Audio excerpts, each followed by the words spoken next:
Thank you. Well, good afternoon, and I am very pleased to be here for the 22nd anniversary of the ATHENA Awards. And the UPMC Health Plan is very proud to be one of the presenting sponsors for this important annual event where we collectively recognize the women of this community for their outstanding contributions. We have a terrific slate of candidates, and I, for one, can't figure out how any one of them cannot be this year's winner. They're just amazing. I think they need a round of applause in advance.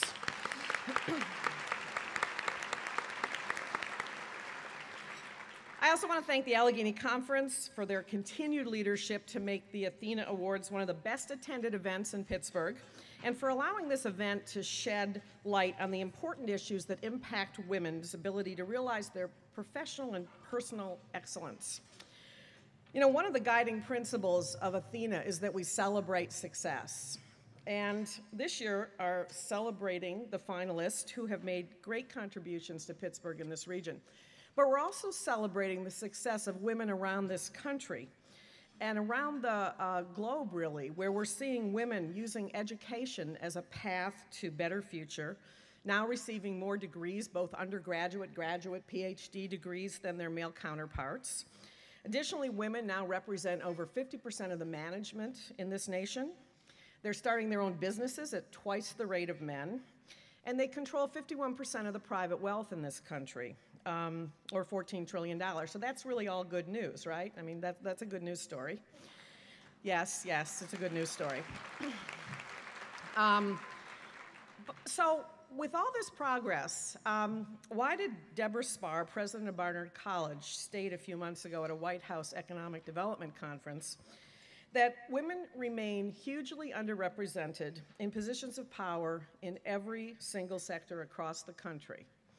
We have fallen into what she calls the 16% ghetto, which means if you look at any sector, be it aerospace, engineering, filmmaking, higher education, or the Fortune 500 positions, women max out at roughly 16%.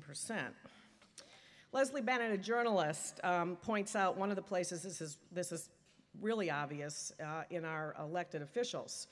We're 16% of US representatives, 17% of senators, 8% of governors, 9% of mayors of large cities, making the US the 71st ranked nation in the world for women holding political offices, behind Bangladesh and Sudan. So there is work to do. So I'm looking at some of these young people around here saying there's work to do, right? So what will change the big picture?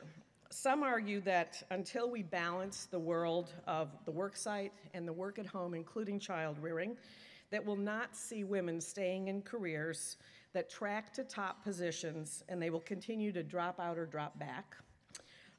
Some would point out that we need to continue to change the way women are viewed and the way women view themselves and how they're supported in the workplace, and that we need a different kind of mentoring, mentoring that takes people out of their comfort zones and helps them prepare for the very different dynamics they find both internally and externally as their scope changes and their authority increases. And still others are challenging the entire concept of the work-life balance and whether this is even possible given some of the structural and political environments of the family and the work environment for most of us. One visible example of this year was Anne Marie Slaughter, a Princeton professor who took and then quit a very high-profile job that she always thought she wanted in Washington. And then she wrote the controversial Atlantic article entitled "Why Women Can't Have It All," because she always thought her whole life she could, and always taught her students they could too. And then she found out that it didn't work for her, at least not in the way she thought.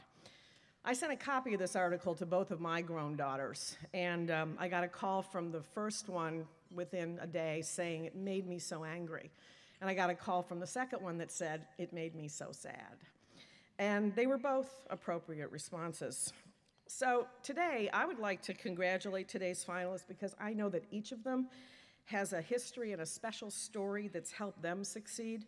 They serve as an inspiration for us, and especially the young women and men who are still trying to figure out how to write their own story in an increasingly complicated and difficult to balance world. But the good news is we have people like Christy and Mara and Latasha here who are really going to help us lead the way. So thank you.